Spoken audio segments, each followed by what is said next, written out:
Um próximo ponto a respeito disso aí é que a confrontação criada pela realidade de Deus em nossa vida se baseia nesses pontos aí, ó. Deus é o nosso Criador. Isso já é uma confrontação. Você não surgiu do nada, Deus lhe criou. Um segundo ponto, se Ele nos criou, Ele é o nosso dono. Tem gente que quando faz 18 anos, e algumas aqui não fizeram, escute bem isso aí, tem gente que quando faz 18 anos diz, ó, estou saindo dessa casa, vou viver minha vida, vou ganhar meu dinheiro, porque eu sou dono do meu nariz. Faça isso não, viu? Cuidado. Por quê? Você não é dono de coisa nenhuma. Eu já passei dos 18. Estou quase no dobro disso. E não sou dono do meu nariz. Por quê? Porque eu tenho um dono. Quem é meu dono? Meu pai? Não. Minha mãe? Não. Meu pastor? Também não. Meu chefe? Também não. Meu Deus. Ele é meu dono. Ele me criou. Ele me sustenta. E Ele sabe tudo o que se passa dentro de mim. Minhas alegrias, minhas tristezas, minhas frustrações, meus anseios, meus projetos, tudo Ele sabe, porque Ele é meu dono. Ele me conhece de trás para frente, de frente para trás, de cima a baixo, todo canto. Ele me formou e Ele é meu dono. Nós não somos mestres do próprio destino. Entenda uma coisa, a gente está há 8 dias iniciados em 2022. No final do ano, esse ano eu até que não vi, até fiquei feliz com isso. Mas no final do ano, geralmente as pessoas colocam: vamos ter mais 365 folhas em branco para escrever nossa história. Será que é assim? Não. Sua história está escrita. Sua história já tem um ponto final. A história do crente tem um ponto final que diz assim: ao findar os seus dias, começará a gozar de uma vida eterna com o Criador de sua alma. A vida do ímpio que não se arrependerá vai dizer assim: ao findar dos seus dias, a ele estará reservado a morte eterna. Então a gente sabe perfeitamente, eu não sou mestre do meu próprio destino, não sou eu que escolho o que é que eu vou fazer, o que é que eu vou deixar de fazer. Tem tanta coisa que ao passar dos anos a gente vai dizendo: eu queria ter feito tal coisa e nem fiz. Por quê? Porque você não é mestre do seu próprio destino. Eu pensava muito pequeno, 10, 12 anos, em ser médico. Passei longe, né? Fui ser professor. Eu pensava em viajar para os Estados Unidos, fazer pós-graduação na Europa. Nunca saí do Brasil, quer dizer, saí, né? Ano passado. Dei um pezinho no Paraguai e voltei. Mas nunca fui na América do Norte, nunca fui na Europa, nunca fiz um curso fora, nem de Campina Grande. Nunca fiz nada que fosse relacionado aos meus primeiros pensamentos profissionais. Eu não decidi o que eu iria fazer. Se eu fosse olhar para o salário que eu receberia 17 anos depois, eu ia dizer: Senhor, eu não queria ter feito letras. Mas por que eu fiz? Porque Ele é o mestre do meu destino, porque Ele tinha traçado isso para mim. Por mais que eu não enxergasse, Ele tinha um propósito. Olha, você vai ser professor. Você vai deixar de ser aquele adolescente travado que a folha, quando você vai fazer um seminário na escola, começa a desintegrar porque a sua mão está suada, está tremendo. Você vai deixar de ser aquela pessoa que senta lá no fundão, que não fala com quase ninguém, para ser alguém que vai ensinar dentro da sala de aula. E mais ainda, você vai precisar fazer isso durante toda a sua vida, porque quando você se aposentar da vida de professor, você vai continuar sendo pastor. E você vai continuar falando para pessoas.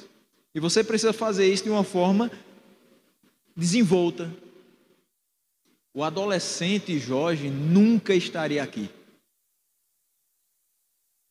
Nunca conseguiria falar no microfone. Mas ele conduziu. O adolescente Jorge talvez pensaria: daqui a 10 anos eu vou estar lá em tal canto, fazendo isso, fazendo aquilo. Estou aqui na mesma cidade que eu nasci. E daqui, provavelmente não sairei. Feliz da vida. Por quê? Porque aqui Deus tem me feito experimentar as melhores coisas que Ele reservou para mim. Deus tem autoridade sobre tudo que Ele criou, inclusive sobre mim, sobre você. Se Ele disser: você não vai para determinado lugar, aí você diz: Deus está dizendo, mas eu posso ir, né? Ele não vai me impedir, eu nem vejo Ele. Ele não vai me impedir, ele não vai pegar pelo braço e vai me prender dentro do meu quarto. Eu vou. Você já escutou alguns relatos parecidos com o que eu vou dizer aqui? Um jovem disse à mãe: eu vou sair de casa para ir em determinada festa. A mãe disse: não vá não, meu filho. Tem tanto perigo nesse local. Não, mas meus amigos vão estar lá e eu vou ficar em casa. Os meninos estão chegando para me pegar. O carro para, o menino entra, tal. Antes de chegar na festa, colisão, morre todo mundo. Você foi? Você não chegou lá. Não precisa ser tão trágico. Quantas vezes você diz: chegou janeiro, vou viajar para a praia. Passar meu janeiro inteiro no sol. Vou voltar um camarãozinho para Campina Grande. E todo mundo vai perceber que eu fui para a praia. Quando começarem as aulas, eu vou estar com aquela cor. Beleza. 31 de dezembro. Você está brincando com as pessoas, jogando uma bolinha, um vôlei, qualquer coisa, ali no Parque da Criança, torce o pé. Pronto. Chega no hospital e o médico olha para você e diz assim: vai precisar imobilizar. Você diz: doutor, por quanto tempo? Ele fez: olha, não pise no chão durante 30 dias. Seu janeiro acabou. Deus tem autoridade sobre mim, sobre você, para fazer o melhor. Talvez o melhor não estivesse naquela praia durante 30 dias. Ah, mas praia é tão bom, pastor. Eu sei. Também acho. Mas nem sempre o melhor está lá.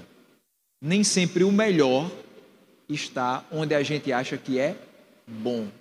Bom para a gente é muito pouco. A gente deve buscar o melhor. E o melhor está em Cristo. Nós temos de prestar contas a Deus como juiz.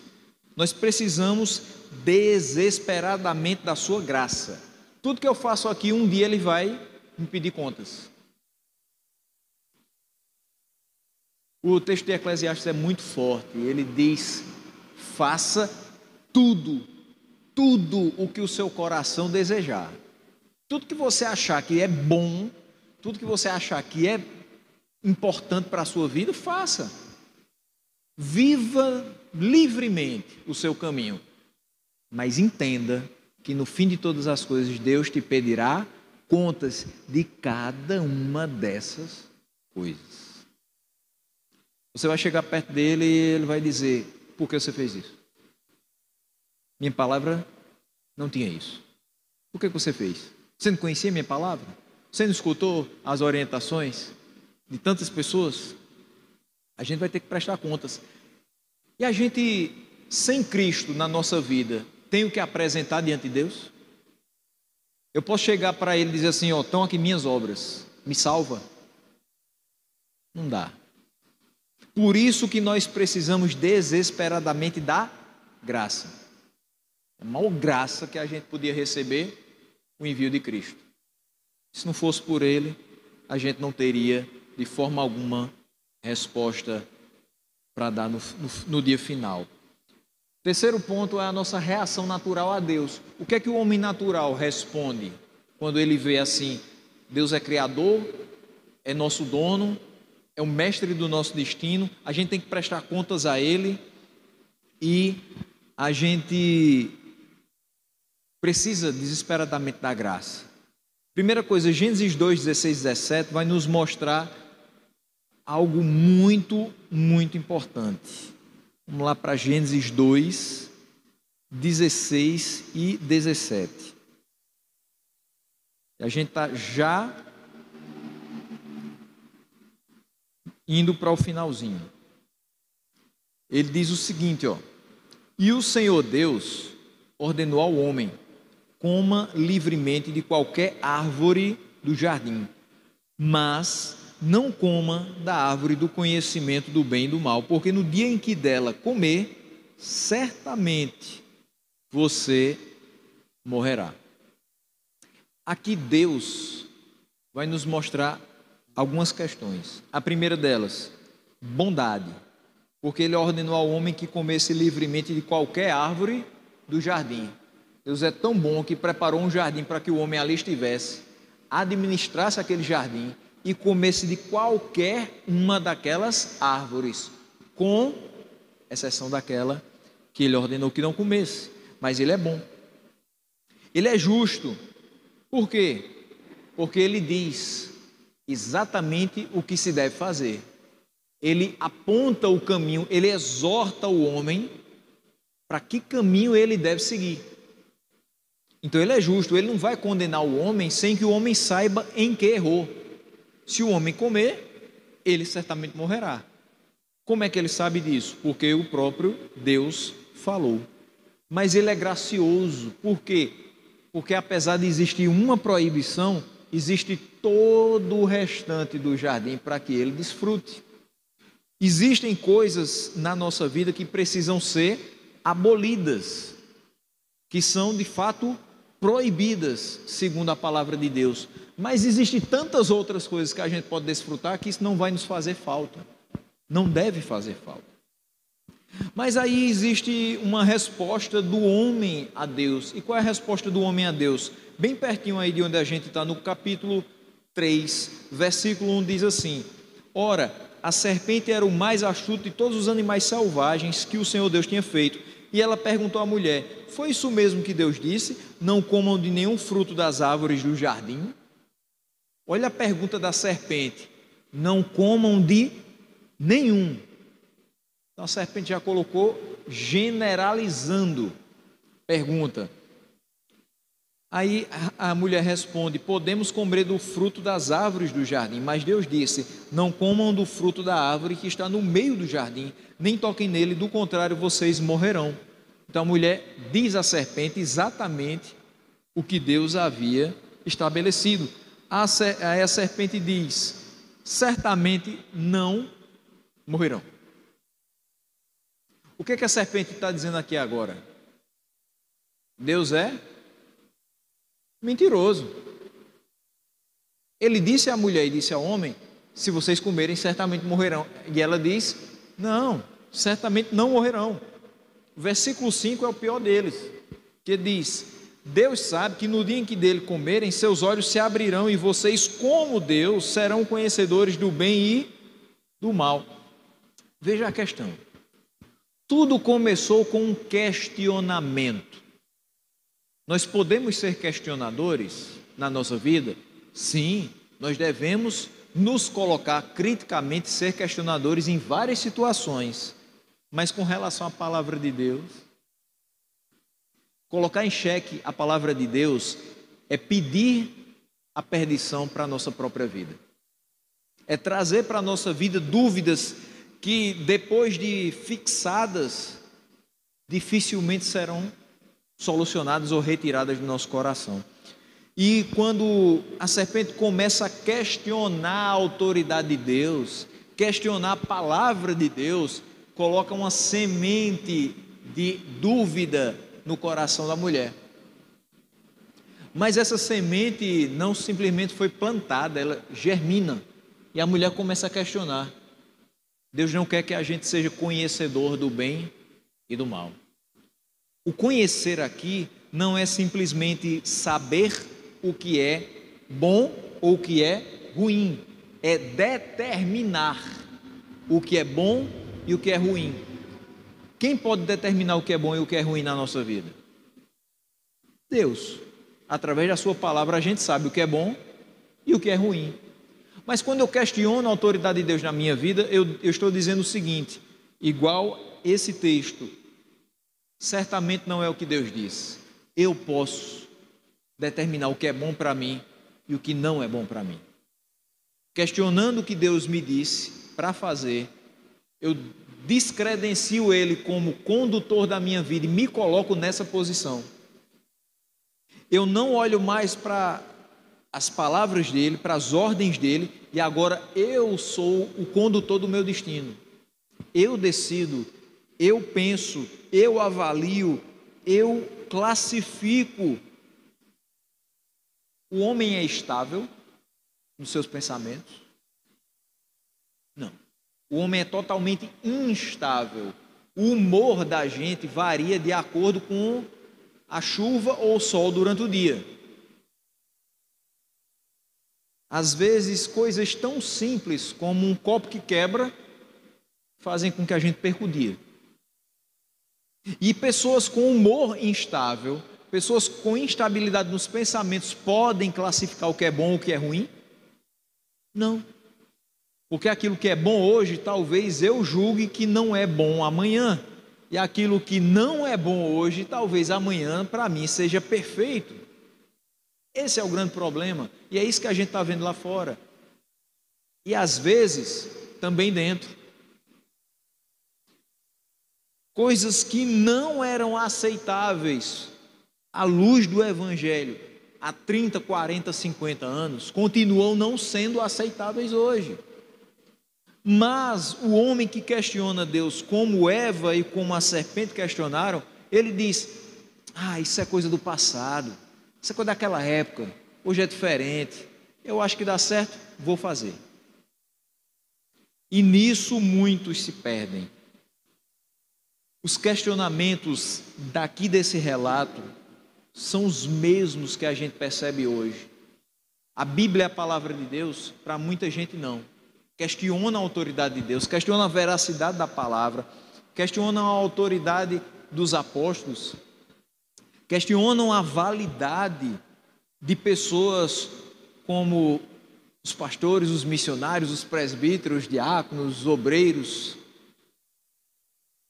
Para muita gente, quem se debruça na palavra de Deus para ensinar outras pessoas, está vivendo uma completa perda de tempo.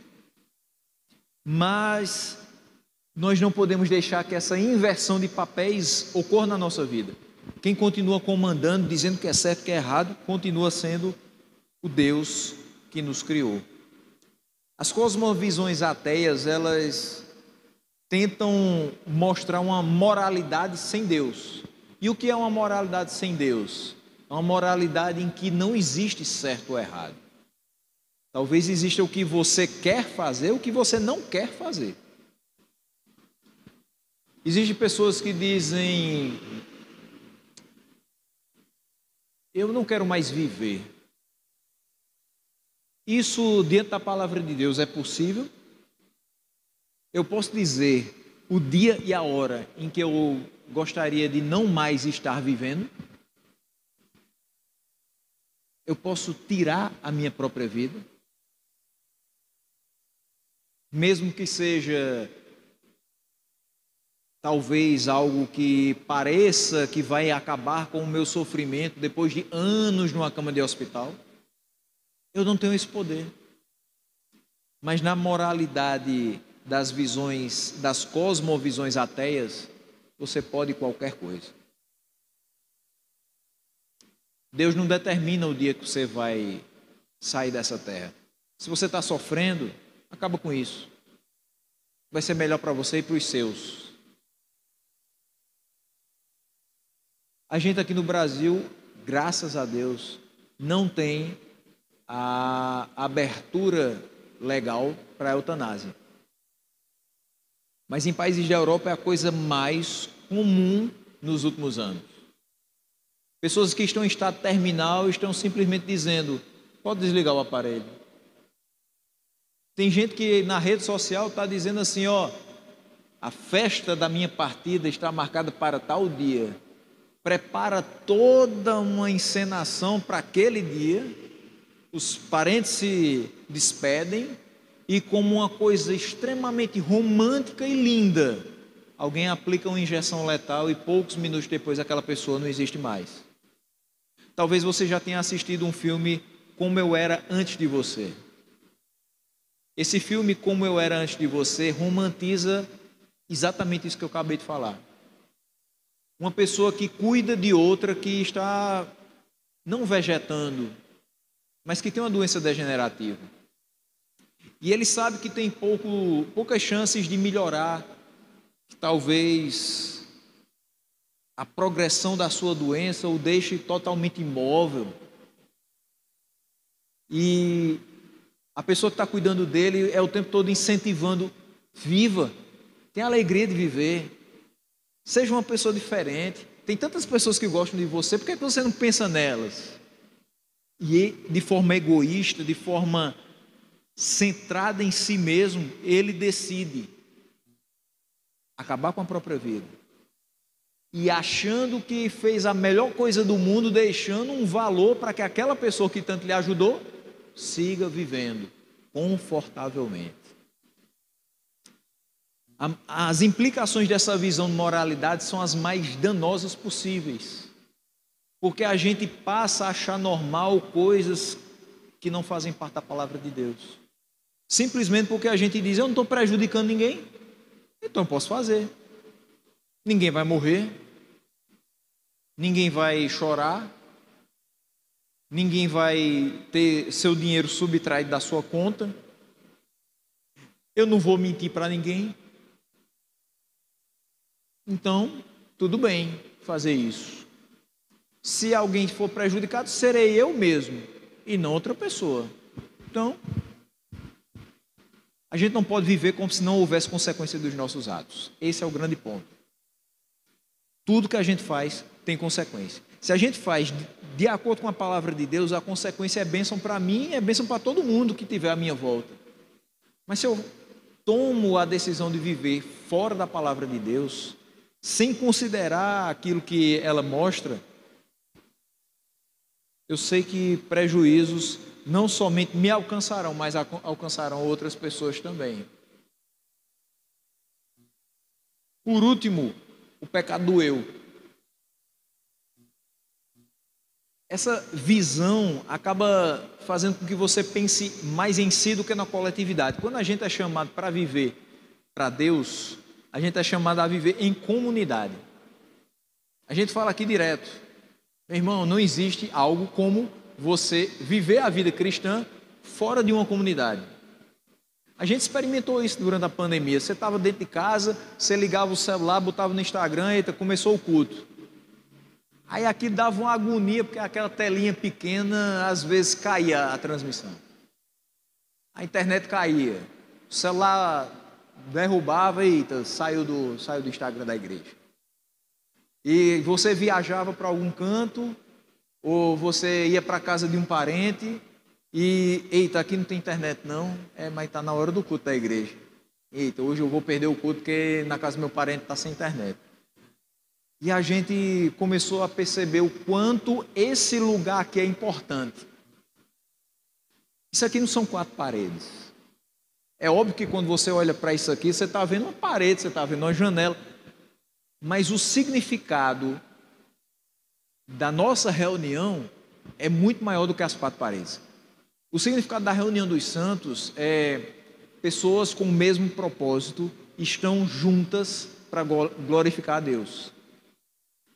Pessoas que vêm aqui, cada um com seu defeito, e temos muitos, pedir que Deus os conserte. Pessoas que vêm aqui para obter de Deus não somente bênçãos, mas também palavras de ânimo, palavras de conforto, palavras de encorajamento, palavra de repreensão quando precisa. Tem uma importância enorme a gente estar aqui. A gente passa a ver o outro, a gente passa a enxergar o outro, a ver a necessidade do outro e a se importar com o outro. O pecado do eu é quando a gente olha só para si. Eu estou bem, está tudo certo, e o outro que se vire. Mas não só isso. O mal não está limitado a certos tipos de pecado e a grupos seletos de pecadores. O mal não só está no coração do assassino, no coração do ladrão. O mal não faz parte só de um grupo seleto de pecadores, mas ele infelizmente faz parte de nós e, portanto, é parte inevitável de qualquer cultura que nós criamos. Vamos criar agora aqui uma comunidade onde as pessoas não são más, todas elas são muito boas. Por quê? Porque elas aceitam tudo que as outras dizem. Tem umas comunidades hoje que são bem interessantes. Ninguém é repreendido. Igreja sem disciplina é complicado. Sem que a gente tenha uma correção do que está fora do padrão, é difícil. Vira bagunça. Dentro da sua casa tem regra. Em todo canto que você chega tem regras. Na escola tem regra, na universidade tem regra. Pouco menos, né? Porque as pessoas que estão lá nem sempre são adeptas de tantas regras assim, porque elas têm essa cosmovisão diferente. Mas se na casa da gente tem regra, se no trabalho da gente tem regra, não seria diferente na igreja. E essas regras são para que o convívio entre os irmãos seja o melhor possível, seja o mais proveitoso possível, o mais benéfico possível. E é inevitável que o mal esteja também no nosso meio, no nosso coração. Nós ainda não fomos glorificados. Ainda temos uma natureza pecaminosa. É fato que de vez em quando a gente olha para uma pessoa e diz assim: se eu pudesse fulminar, se eu pegasse, matava. Por quê? Porque a gente ainda é falho. Porque a gente ainda está nessa carne. No dia que a gente sair dela, a gente para de pensar assim. Pessoas nos ferem e a nossa primeira reação, a reação natural do ser humano é querer ferir de volta, dar o troco, se possível melhor ainda. Mas não é isso que Deus nos ensina. Ele nos deixou o seu Espírito para que ele refreasse dentro de nós essa vontade de revidar para o outro. E ele nos mostra que mesmo com os maiores malfeitores, nós precisamos ter compaixão. Mas existe uma questão aqui da dualidade do ser humano. O ser humano é algo muito inconstante. O ser humano tanto pode ser a pessoa que fala para você bênção, quanto pode ser uma pessoa que fala acerca de maldição. Pode ser uma pessoa que elogia você, pode ser a pessoa que bota você mais raso do que o chão. Pode ser a pessoa que ajuda você, estende a mão para que você se levante, e pode ser a pessoa que empurra sua cabeça para que você continue submerso no seu pecado. Pode ser a pessoa que vai falar da palavra de Deus para que você se conserte e viva para a glória de Deus, e pode ser a pessoa que vai continuar enchendo a sua cabeça de coisas contrárias à palavra de Deus, te levando ainda mais para a perdição. Mas a essência do que a Bíblia chama de pecado é a exaltação do eu. Nesse ponto, quero só chamar a atenção do seguinte: quando a gente observa hoje os conceitos de pecado, tem muita gente que fala: pecado é quando a gente faz uma coisa que prejudica o outro. Não só. Às vezes tem coisas que não prejudicam necessariamente outras pessoas, mas continuam sendo pecado. Vou falar de uma que a gente faz quase cotidianamente. Eita, hoje eu esqueci de orar.